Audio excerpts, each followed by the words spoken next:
Hello, my name is Kat Cisneros. I study fish, wildlife, and conservation biology with the Warner College of Natural Resources at CSU. And today I'm here to talk to you about the CAT project I volunteered with. This presentation will go more into depth about the CAT project. I will define and explain TNR as well as the controversy that goes along with the CAT project and TNR, and together we will settle the CAT crisis. The CAT project was created by Milo Ravel, who works at the Royce Hurst Humane Society, which is a place that I volunteer at and actually how I found out about the CAT project. The purpose of the project is to control the cat population. In Grand Junction, they also offer discounted neutering costs to those cats that are trapped in the 81501 zip code.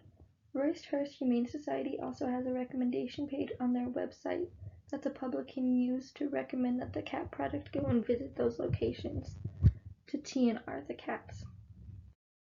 TNR is a method used to decrease the population in stray and feral cats. The T stands for trap. When trapping, our group had to actively observe from a distance the cat's behavior in the area where we were setting up the traps. It was important that we move the cages as necessary so that way we could catch as many cats as possible. Once we caught a cat, we had to check to see if its left ear was clipped. If the ear was clipped, then we had to return it because that is a universal sign that the cat has already completed the process. The next step is neuter. So once we got a cat that didn't have its ear clipped, we could take it to the local vet to get them neutered and get that ear clipped, just like in the picture above. Out of pocket, it costs roughly $60. However, there are vouchers available in the Grand Junction area to offer discounts for neutering. However, those do take a while for them to be approved due to the high demand. The final step is return. So you're going to have the cat or at least we had the cat for 24 hours after we trapped it and after the surgery.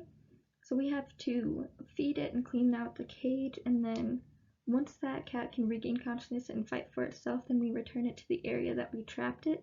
It's important to do this so that way it can fight for itself.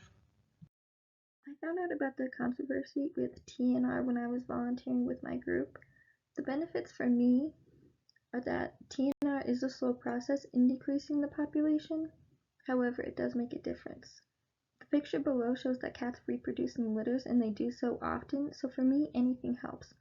However, before we started the TNR method in an area, we would canvass around the neighborhood and ask if the people living there felt alright with us doing their methods, and some of them had some interesting reasons on why not to, so I put those underneath the conflicts column. The first one was that change does not happen overnight.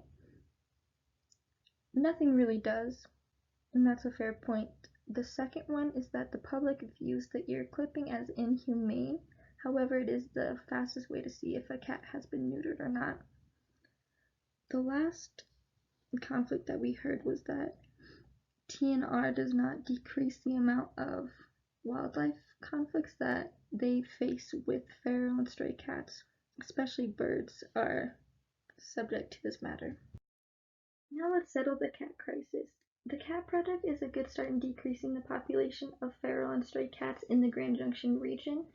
For me, volunteering was more time consuming than I thought it would be. However, it was very rewarding to know that I may not have made a huge difference now, but in the grand scheme of things, it will have made a difference.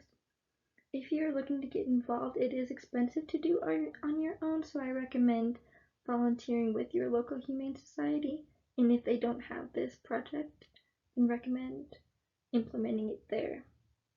Another thing, if you don't feel comfortable doing so, I know a lot of people put food out for their neighborhood cats thinking that will solve the issue. That is a good start. However, it doesn't stop the population, it just continues it to keep growing. So I want you to ask yourself if there is more that you feel comfortable doing. Here are the sources that I used to make my presentation. A lot of the information was background knowledge that I had from future classes or just out of curiosity, but there was a big chunk that I learned from my info session with Milo Ravel, my new mentor from RHHS. Thank you for listening to my presentation.